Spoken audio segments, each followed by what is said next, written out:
The holographic display flickered to life in the command center of New Busan Colony, casting blue light across General Hana Kim's stern face. She stood with her arms crossed, watching as the image of Emperor Thulrak materialized before her. The Vrexian ruler was massive, nearly 8 feet tall, with deep purple skin covered in ceremonial armor that gleamed like polished obsidian. His 4 eyes burned with contempt as he looked down at the human general. "General Kim," the Emperor's voice boomed through the speakers, each word dripping with disdain. "I have given your pathetic species 3 standard days to consider my generous offer. Now I demand your answer." Hana remained silent, her dark eyes never leaving the Emperor's face.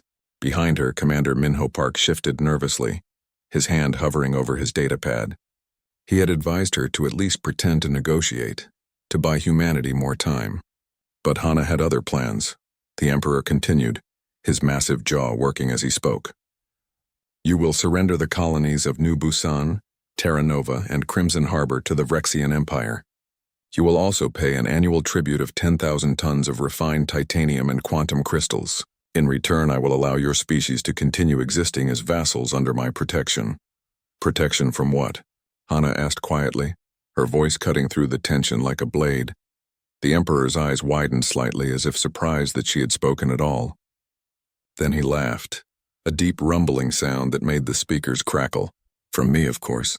From the full might of an empire that spans 300 star systems. From a military force that has conquered every species foolish enough to challenge us." Hana took a step closer to the hologram. "And if we refuse?" The laughter stopped. The command center fell silent except for the soft hum of computers. Every human officer present held their breath. They all knew what happened to species that defied the Vrexian Empire. Complete annihilation, no mercy, no survivors. Then I will demonstrate why the Vrexian Empire has never been defeated in 12,000 years of expansion," Thulrak said slowly. "I will turn your colonies into debris fields. I will hunt your species across the stars until not a single human remains alive. Your civilization will become a cautionary tale that other primitive species whisper to their children." He leaned closer to his own recording device, his image growing larger in the hologram. "But first I will make an example of you, General Hana Kim. You who dare to command forces against your betters. You who play at being a warrior when you are nothing but a soft-skinned primitive with delusions of importance." Minho touched Hana's shoulder gently, a silent plea for caution. She brushed his hand away. "I have consulted with the Galactic Council," the Emperor continued. "They agree that humanity has grown too bold, too quickly. You have been in space for less than 2 centuries, yet you act as if you deserve a seat among the ancient powers. This ends now. You will submit or you will be erased." Hana smiled, though there was no warmth in it. "I have an answer for you, Emperor." "Finally you show wisdom," Thulrak said, settling back in his throne. "Speak your surrender clearly so that all the galaxy can witness humanity's submission." "Come and take them," Hana said. The command center erupted in gasps and whispered curses.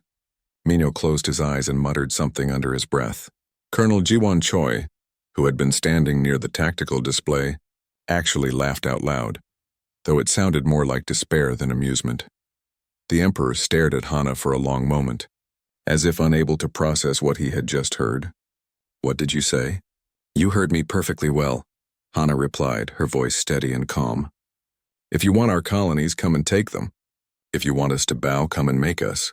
But know this, Emperor Thulrak, humanity doesn't kneel to bullies no matter how big they are or how many systems they control." The Emperor's face twisted with rage. His 4 eyes blazed with fury and his hands gripped the arms of his throne so hard that the metal groaned. "You insignificant insect. You have just sentenced your entire species to death." "Maybe," Hana said. "But we'll die standing up." She reached forward and terminated the transmission. The hologram vanished, leaving the command center in darkness for a moment before the regular lights flickered back on. Nobody spoke. They all stared at their general, some with admiration, others with horror. Finally, Jiwon broke the silence. "Well, that could have gone better, could it?" Hana asked, turning to face her officers. The Emperor was never going to accept anything less than total submission. "At least now we know where we stand."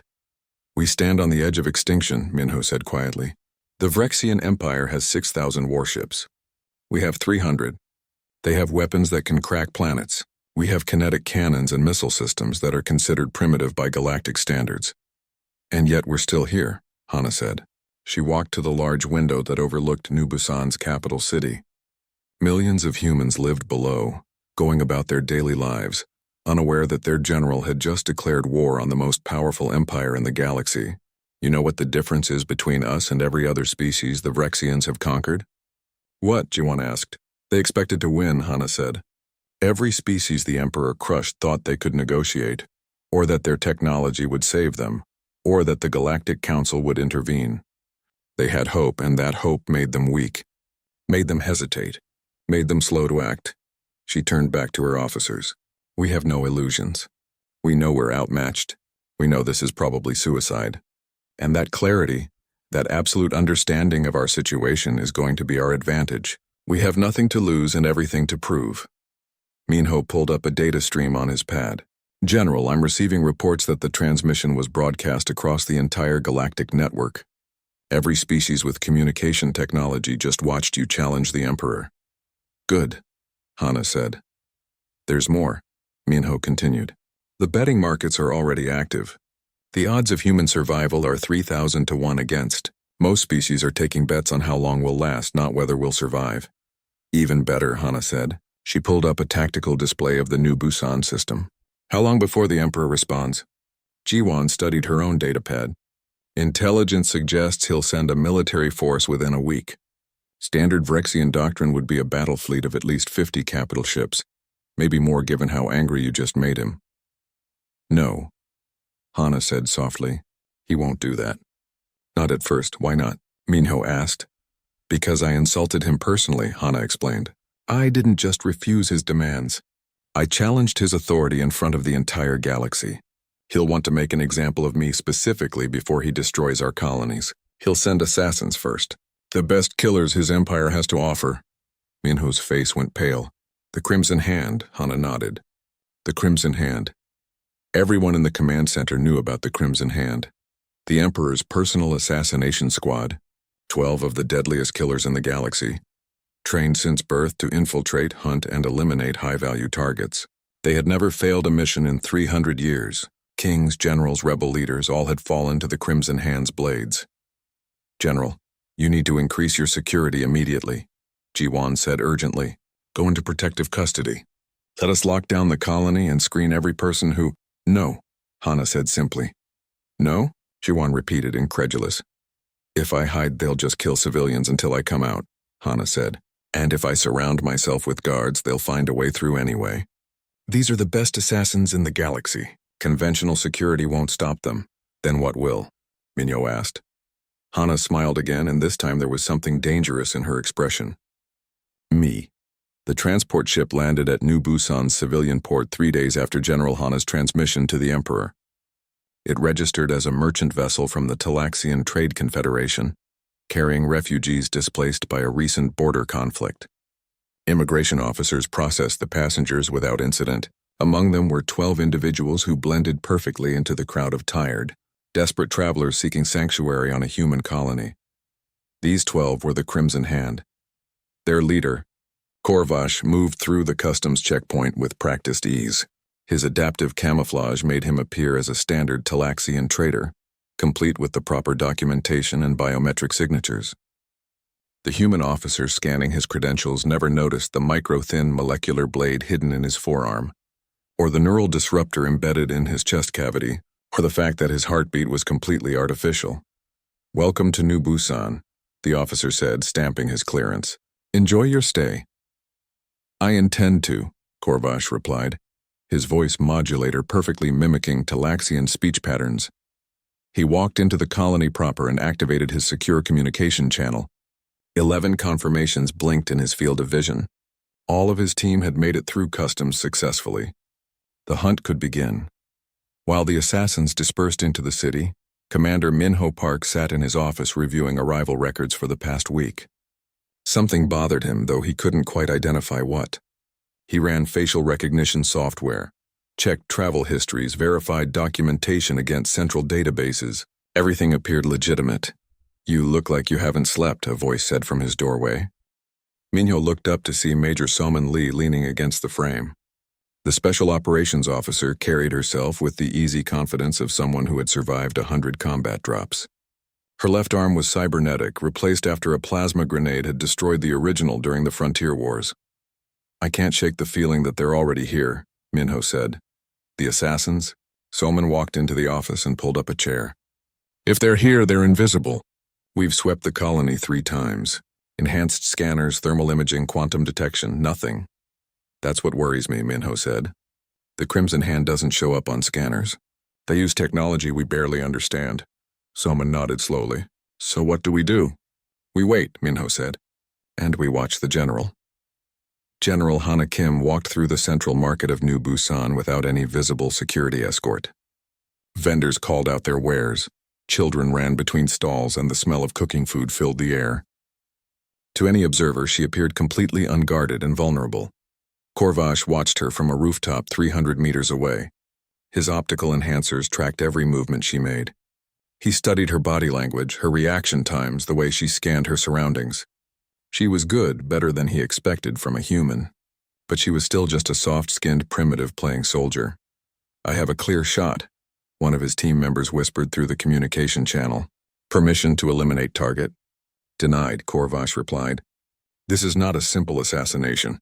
The Emperor wants her to know she's being hunted. He wants her to feel fear before she dies. We take her in her own quarters where she believes she's safe." "Understood," the assassin replied. Hana stopped at a fruit vendor and purchased several pieces of exotic produce. She smiled at the seller, made small talk, and continued walking. Korvash's eyes narrowed. Something felt wrong. No military commander would be this casual, this exposed, unless they were either incredibly stupid or incredibly confident. He didn't think Hana Kim was stupid. That evening, the governor of New Busan hosted a diplomatic reception at his mansion. Hana attended, wearing her formal military uniform rather than combat gear. She spoke with ambassadors, shared drinks with colonial administrators, and laughed at jokes that weren't particularly funny. To everyone present, she appeared relaxed and unconcerned about the threat hanging over her head. "General, you should really reconsider your security arrangements," the governor said quietly, pulling her aside. "The entire galaxy knows the Emperor wants you dead." "I appreciate your concern," Hana replied, sipping her wine. "But I'm exactly where I need to be." The governor frowned but didn't press the issue. He had learned that arguing with General Hana Kim was an exercise in futility. 3 floors above the reception hall, 3 members of the Crimson Hand moved through the darkness of the governor's mansion like shadows. Their cloaking fields bent light around them, making them effectively invisible. They had disabled the security systems 30 minutes earlier, replacing camera feeds with looped recordings. Every guard in the building thought everything was normal. The assassins reached Hana's assigned quarters without incident. They moved into position, weapons ready. One would strike first with a neural disruptor to paralyze her. The second would finish the job with a molecular blade. The third would provide overwatch in case of interference. They breached the door silently. The room was empty. Korvash, monitoring from a nearby building, felt ice in his artificial veins. "Report," he commanded. "Target not present," the lead assassin whispered. Room appears unused. A holographic projector in the center of the room suddenly activated. General Hana's image appeared, life-sized and smiling. "You should have brought more," the hologram said. The room exploded. Hidden weapons platforms emerged from the walls, ceiling, and floor. Plasma cannons, kinetic accelerators, and electromagnetic pulse generators fired simultaneously. The first assassin disintegrated instantly, his cloaking field overloaded by the EMP burst. The second managed to activate emergency shields, but a plasma bolt punched through and vaporized his head. The third assassin dove toward the window, but automated turrets tracked his movement and opened fire. He made it to the window before a railgun shot tore through his torso. He crashed through the glass and fell 3 stories to the courtyard below, still alive but badly wounded. "We have a runner," Soman's voice came through the tactical channel, "moving to intercept." She led a team of 6 special operations soldiers, all equipped with experimental anti-cloaking scanners developed specifically for this mission. They found the wounded assassin trying to crawl away, leaving a trail of purple blood across the stone courtyard. "Don't move," Soman ordered, her weapon aimed at his head. The assassin hissed something in a language she didn't understand and reached for a suicide device embedded in his chest. Soman fired, destroying his hand before he could activate it. Two of her soldiers pinned him down while a medical team rushed forward with stasis cuffs. 3 down, Soman reported. 1 captured alive. In his observation post, Korvash felt something he hadn't experienced in decades: uncertainty. The human general had predicted their first move and set a trap. 3 of his best operatives were dead, another captured. New orders he transmitted to his remaining team members. We go to ground. No more moves until we understand how she predicted our attack. The captured assassin said nothing during interrogation. He didn't need to. The technology recovered from his body told Minho everything he needed to know about Vrexian assassination protocols. The neural disruptor operated on a specific frequency. The molecular blades had a distinctive energy signature. The cloaking fields created microscopic distortions that could be detected with the right equipment. She knew, Minho said. Studying the data, she knew exactly how they would attack. Not exactly, Hana corrected, entering the interrogation observation room. I knew they'd try for me in a private location where they thought I'd be vulnerable. I knew they'd come at night. I knew they'd use technology designed to bypass conventional security. The rest was just preparation and patience. 3 down, 9 to go, Colonel Jiwon said. But now they know we're ready for them. Good, Hana said. Let them be afraid. She pulled up a map of New Busan on the display screen. Minho, I want thermal anomaly tracking active across the entire colony. Jiwon, have your tactical teams ready for rapid deployment. Soman, your people are going hunting. Hunting what? Soman asked. Hana smiled. The most dangerous predators in the galaxy. And we're going to show them what it means to hunt on a human world. The next day, reports began filtering through the galactic network. 3 members of the Crimson Hand, supposedly invincible assassins, had been killed by human defenses. 1 was captured. The betting markets shifted slightly. The odds improved from 3,000 to 1 against human survival to only 2,000 to 1. Korvash read the reports and felt something new stirring in his chest. Not quite fear, but a deep respect for his opponent. General Hana Kim was not the soft primitive the Emperor believed her to be. She was a warrior, and warriors deserved a warrior's death. He began planning his next move, knowing that this hunt had just become far more dangerous than he had anticipated. The question was no longer how quickly he could kill the general. The question was whether he would survive long enough to try. General Hana Kim stood in the armory deep beneath the colony's military headquarters, examining the equipment her engineers had developed over the past 2 days. The captured assassin's technology had provided invaluable data, and her people had worked without sleep to create countermeasures. These are thermal scatter grenades, Lieutenant Dae-Ho-yoon explained, holding up a small cylindrical device. They flood an area with heat signatures across multiple wavelengths. The assassin's cloaking fields work by bending light, but they still emit trace thermal radiation. This will make them visible for approximately 8 seconds. 8 seconds is enough, Hana said, taking one of the grenades and attaching it to her combat harness. Dae-Ho gestured to another piece of equipment. These are microdrone swarms. Each drone is the size of a fingernail and equipped with quantum entanglement sensors. They can detect spatial distortions caused by cloaking fields. We can deploy them in any environment. And how many do we have? Hana asked. Enough to cover the entire Undercity, Dae-Ho replied. That's where we think they're hiding. Hana turned to face the assembled special operations team. 15 soldiers stood before her, each one a veteran of at least 3 combat deployments. They wore powered armor painted matte black and carried weapons designed to penetrate Vrexian shields. You all volunteered for this mission, Hana said. You know what we're facing. The Crimson Hand has eliminated targets across hundreds of worlds. They're trained from birth to kill, and they've never failed a mission. She paused, making eye contact with each soldier. But they've never hunted humans before. They don't know how stubborn we are. How adaptable. How absolutely unwilling to give up, even when every rational calculation says we should. Major Salmon Lee stepped forward. What are your orders, General? We go into the Undercity, Hana said. We find them. We kill them. No hesitation, no mercy. They came to our home to murder us. We're going to teach them that humanity doesn't die quietly. The team moved out within the hour.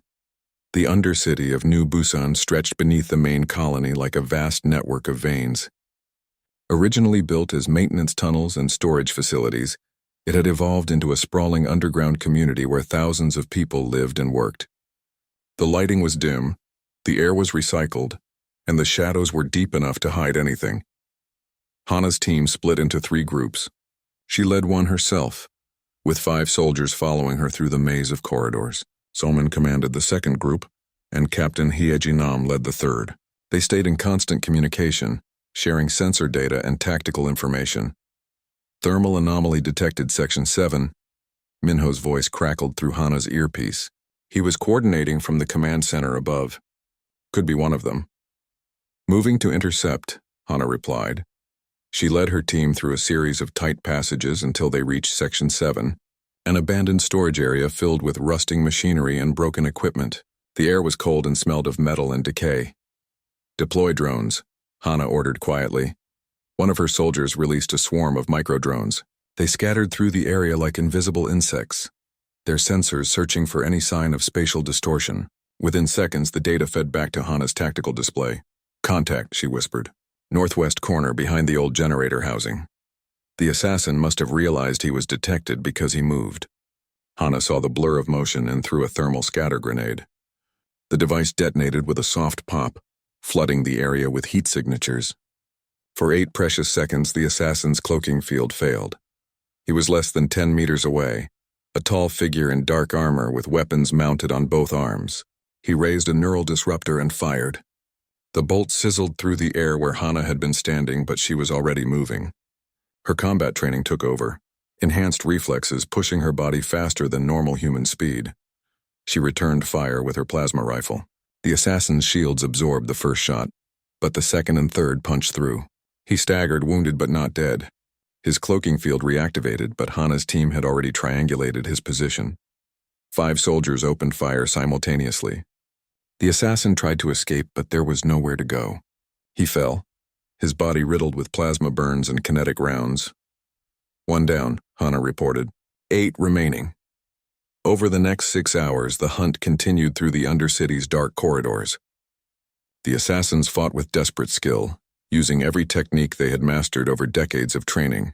They set traps, ambushes, and diversions. They killed 2 of Hana's soldiers and wounded 4 more.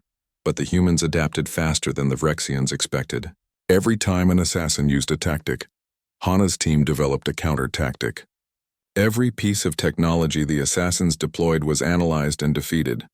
The humans used their knowledge of the Undercity's layout, coordinating attacks from multiple angles and cutting off escape routes. Captain Hieji's team cornered an assassin in an old water treatment facility. The Vrexian tried to use the darkness and machinery for cover, but the microdrones tracked his every movement. Hieji personally killed him with a well-placed shot that punched through his helmet.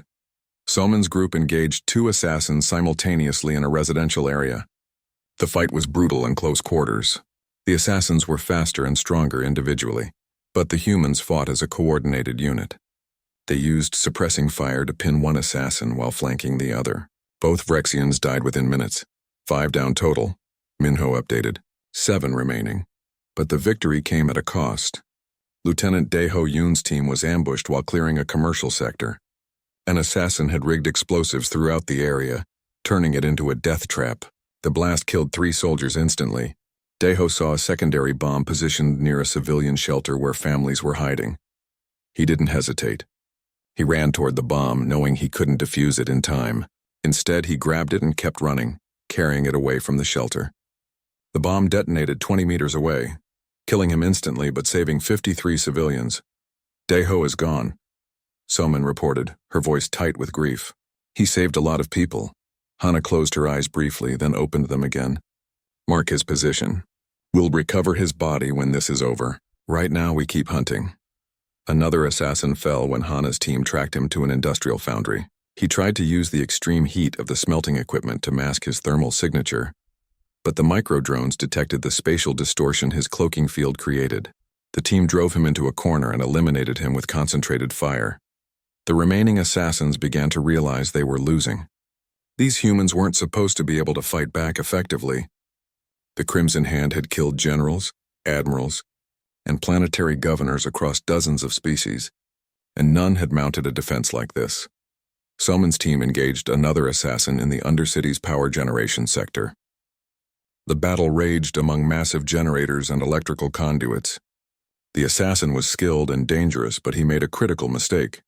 He underestimated Sumin's cybernetic enhancements.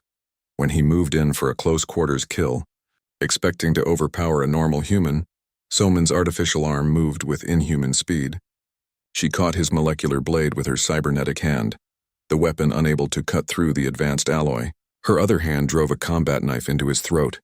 7 down, she reported. 5 left. In his makeshift command post, Korvash watched his team dwindle. Half of the Crimson Hand was dead. The humans had turned from prey into predators, hunting his people through their own territory with ruthless efficiency. He activated his communication channel to the 4 assassins he had left. New strategy. We can't win by hunting them separately. We consolidate our position and force them to come to us. Where? One of his assassins asked. The abandoned shipyard district, Korvash said. Open area, multiple sightlines, structural positions we can defend. If the general wants us, she'll have to dig us out. What Korvash didn't know was that Minho was intercepting his communications. Thorexian encryption was excellent, but the captured assassin's equipment had provided the decryption keys. They're moving to the shipyards, Minho reported to Hana. All 5 remaining assassins. Consolidating position. Hana studied the tactical map. The shipyard district was abandoned, a vast area filled with skeletal structures of unfinished ships and heavy construction equipment. It would be a perfect location for a defensive stand. They're trapped, Colonel Jiwan said, joining Hana in the command center. We can surround the entire area and bring in heavy weapons. No, Hana said. If we do that, they'll just escape in the chaos. These are the best assassins in the galaxy. We need to end this personally. She turned to Somin, who was treating a minor burn on her arm. Get your best people ready. We're going in. But before they could move, Hana received a transmission on an open channel. It was Korvash. General Hana Kim. The assassin's voice was calm and professional. I acknowledge that you and your forces have fought with honor. You have killed 7 of my team, something no target has ever accomplished. Hana activated her microphone. And yet you're still here. Indeed, Korvash replied. I propose a final confrontation. You and I, face to face in the shipyard district. If you defeat me, my remaining team will withdraw and report to the Emperor that the mission failed.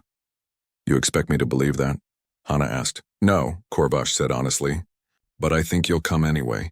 Because you want to end this personally. Because you want to look the leader of the Crimson Hand in the eyes when you kill him.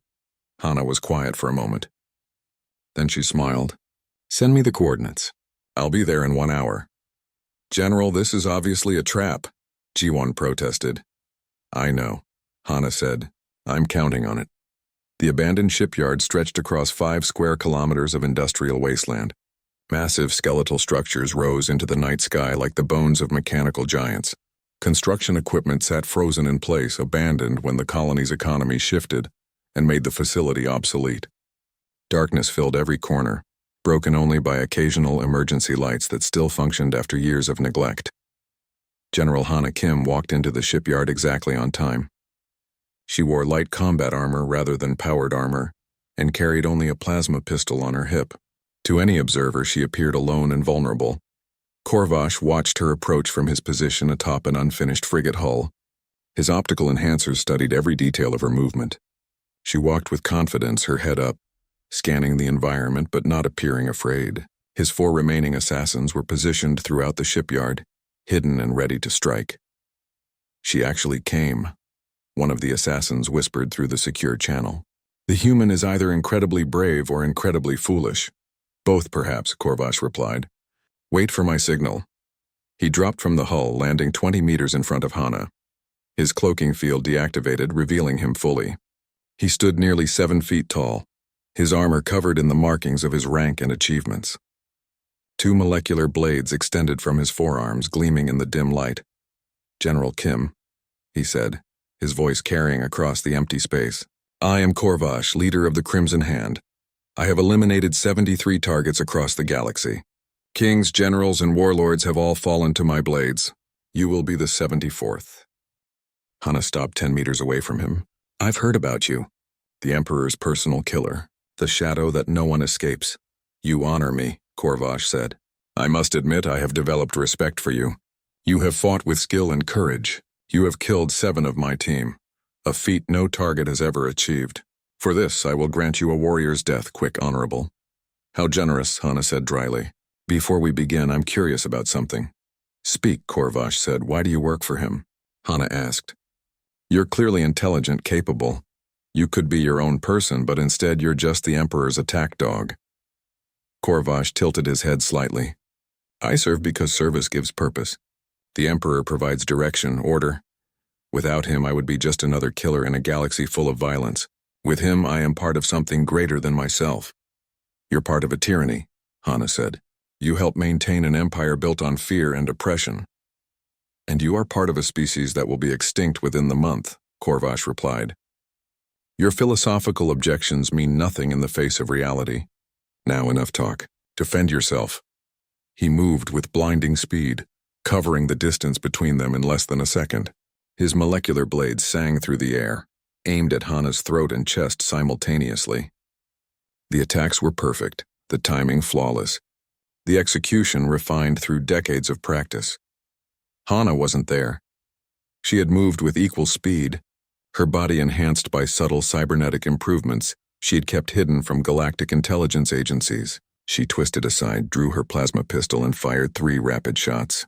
Korvash's shields absorbed the first 2, but the third grazed his shoulder, burning through armor and flesh. He spun, surprised. You're enhanced. I learned a long time ago that fair fights are for people who want to die, Hana replied. They engaged again, moving through the shipyard in a deadly dance. Korvash was faster and stronger, his assassin training giving him a technical advantage in close combat. But Hana had been fighting since she was 16 years old. She had survived wars, revolutions, and a dozen assassination attempts before this one. She knew how to turn an opponent's strength against them. She led him toward a pile of construction debris, firing her pistol to keep him moving in the direction she wanted. When he lunged, she rolled aside and triggered a trap she had prepared earlier. Heavy equipment collapsed on top of him, tons of metal crashing down. Korvash burst from the wreckage, his armor damaged but his blades still intact. Clever, but it won't be enough.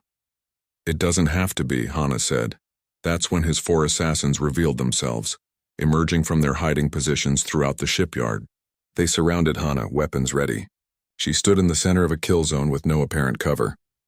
Did you truly believe I would honor a one-on-one challenge? Korvash asked. I am an assassin, not a duelist. I use every advantage, every deception. That is why I never fail. Hana smiled. I was counting on exactly that. She raised her hand and made a simple gesture. The entire shipyard suddenly blazed with targeting lasers. Red dots appeared on every assassin's armor, coming from hundreds of different angles. Buildings, equipment, structural beams, every possible position was occupied by a hidden human soldier. Captain Hyeji Nam's voice echoed through loudspeakers. You are surrounded. You have 5 seconds to surrender. 5, 4, 3. One of the assassins fired at the nearest source of targeting lasers. It was a fatal mistake. 100 human soldiers opened fire simultaneously.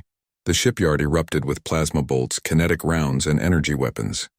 The assassin was hit by dozens of shots at once, his shields overloading instantly, his body torn apart by the concentrated fire. The other 3 assassins activated their cloaking fields and tried to escape. They were fast, trained for exactly this kind of scenario, but Hana's soldiers had been prepared for this moment. Thermal scatter grenades detonated across the shipyard, making the assassins visible. Microdrone swarms tracked their movements. There was nowhere to hide. The second assassin made it 50 meters before a railgun shot from Soman's position took his head off. The third tried to use a civilian building as cover, but Major Soman led a squad that flanked him and killed him with coordinated fire. The fourth assassin activated explosive charges he had planted, trying to create chaos, but the humans had already evacuated the area. Captain Hyeji personally hunted down the fourth assassin, tracking him through the wreckage. When he tried to ambush her, she anticipated the move and shot him 3 times before he could strike. Korvash stood alone in the center of the kill zone, surrounded by the bodies of his team. 100 weapons were trained on him. He had fought in countless battles, eliminated scores of targets, survived missions that should have been impossible, but he had never faced anything like this. Your Emperor sent you to kill me, Hana said, walking toward him. He sent the Crimson Hand, the most feared assassins in the galaxy. And what did you accomplish? You killed 2 of my soldiers, too. Meanwhile, I've eliminated your entire team. She stopped directly in front of him. You said you never fail. But you failed here. You failed because you underestimated humans. You thought we were weak because we're young compared to other galactic species. You thought our technology was primitive. You thought we'd be easy prey. We were wrong, Korvash said quietly. His shields were failing, his armor was damaged, and he was surrounded. He could see no path to victory or escape. You fought with honor, General Kim. Your people are warriors worthy of respect. We're not warriors, Hana corrected him. We're survivors.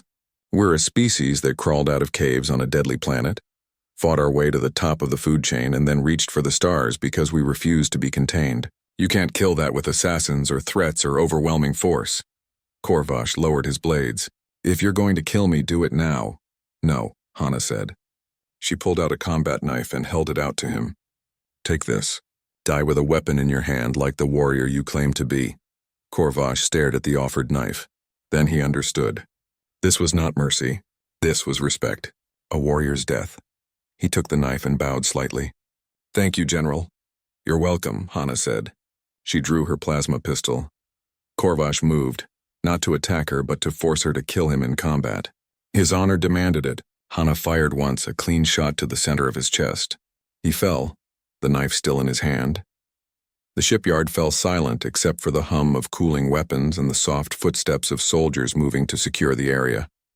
Hana stood over Korvash's body, looking down at the leader of the Crimson Hand. Commander Minho, she said into her communication device.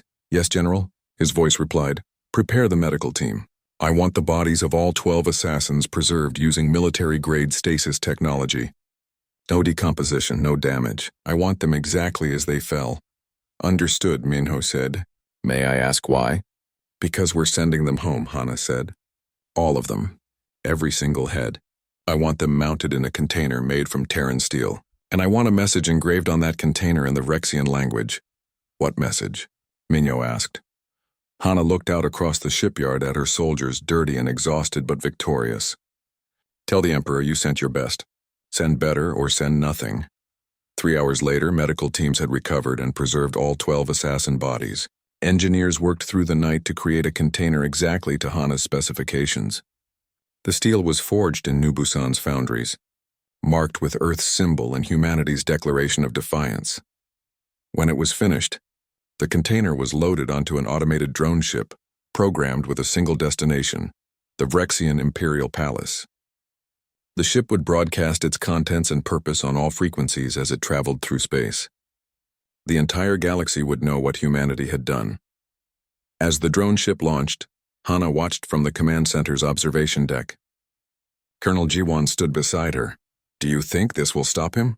Jiwon asked. The Emperor? No, Hana said honestly. But it will make him think. It will make every species in the galaxy think. Humanity just defeated the Crimson Hand. We're not prey. We're not vassals. We're not going to roll over and die because some emperor demands it. She turned away from the window. Now we prepare for whatever comes next. Because this isn't over. This is just beginning. The automated drone ship traveled through Vrexian space for 7 days. Every species with communication technology tracked its journey. News networks provided constant updates. Betting markets went wild with speculation about what would happen when it reached the Imperial Palace.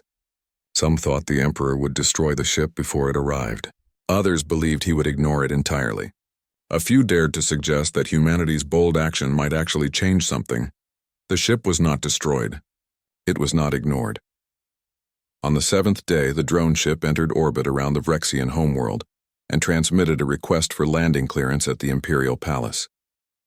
Palace security, confused by the unprecedented situation, elevated the matter to higher authorities. Within an hour, the decision reached Emperor Thulrock himself.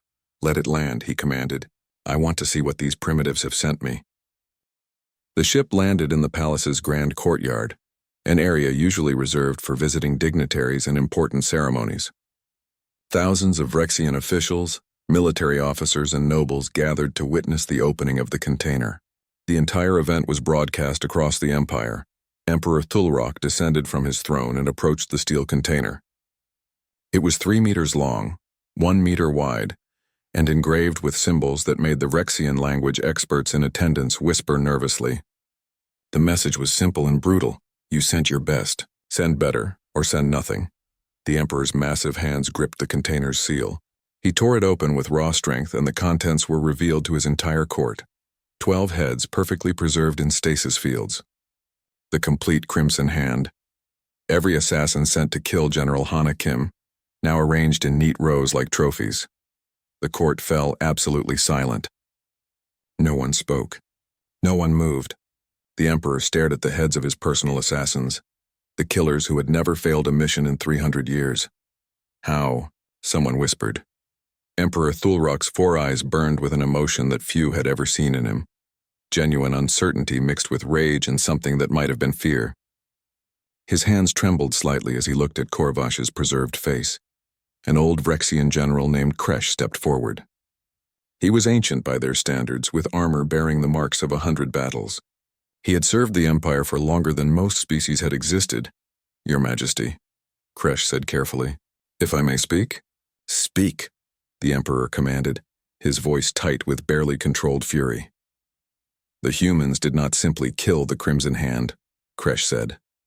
They hunted them. They outfought them. They sent this message to demonstrate that they are not afraid of us. They are declaring themselves warriors, not prey. They are insects, another advisor protested. We should crush them immediately. Mobilize the entire fleet and turn their colonies into ash. And what would that accomplish? Kresh asked. We would destroy one relatively small human settlement. Meanwhile, every other species in the galaxy would see that it took our entire military might to defeat them. We would look weak, not strong. He is right, another military commander added reluctantly. The humans have already won a propaganda victory. Species that feared us now question whether we are truly invincible. If we overreact, we confirm their doubts. Emperor Thulrock remained silent, staring at the container. His mind worked through the political and military calculations. The Crimson Hand was supposed to be an easy solution. Send assassins, eliminate the troublesome general, make an example that would terrify humanity into submission. Instead, the humans had turned his weapon against him. This General Hana Kim, the Emperor said slowly. Tell me about her. His intelligence officers pulled up her file on a holographic display. They detailed her military career, her victories, her tactical innovations.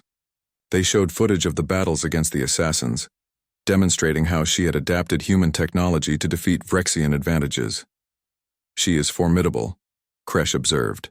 In any other species, we would call her a worthy opponent. She is human, the Emperor said. A primitive, is she? Kresh asked carefully. Your Majesty, humans have been in space for less than 2 centuries, yet they have developed faster than any species in recorded history. Their technology improves at an exponential rate. Their military adapts with incredible speed. They are young, yes, but perhaps that is their advantage. They have no preconceptions about what is possible or impossible. The Emperor turned away from the container, his mind made up. I will not wage a war of annihilation against humanity. Not yet. Relief swept through some of the gathered officials. Others looked disappointed.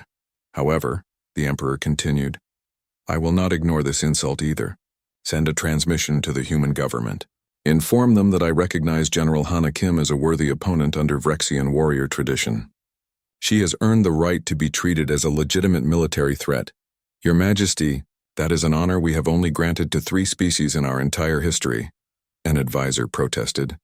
And those 3 species are now our most reliable allies, the Emperor replied, because we respected their strength rather than trying to crush it. The humans have demonstrated that they will not submit through fear. We can either spend decades in a costly war trying to break them, or we can acknowledge their strength and see if they can be useful as something other than subjects. He walked back to his throne and sat down heavily. I am not making peace with humanity. I am not forgiving this insult, but I am recognizing that they are more dangerous than we believed. We will withdraw our territorial demands for now.